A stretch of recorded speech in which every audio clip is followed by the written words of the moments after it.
So friends, now to solve this mathematical expression, we follow the BODMAS PEMDAS rule, which indicates the order of operations.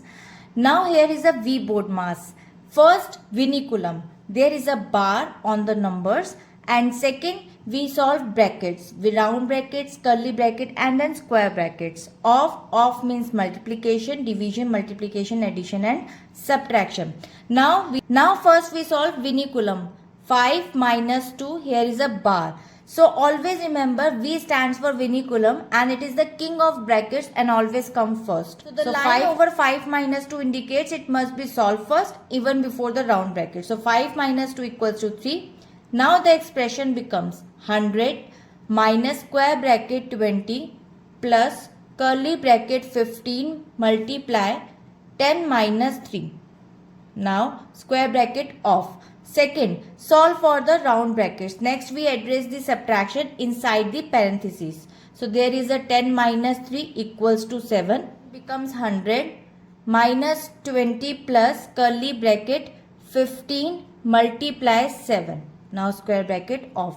Solve for the curly brackets. Now perform the multiplication inside the curly brackets. So there is a 15 multiply 7 and you will get 105. Again the expression becomes 100 minus square bracket 20 plus 105.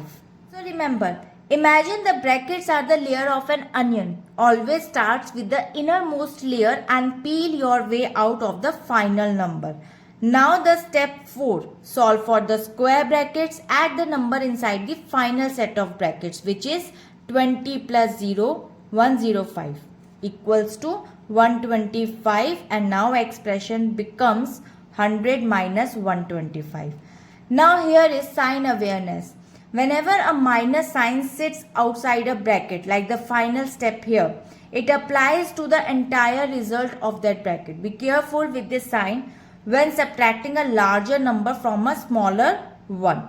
So we'll get the answer is 25, but larger digit have a negative, so we'll put negative sign over. Hope it is clear. We'll meet in the next video. Bye bye.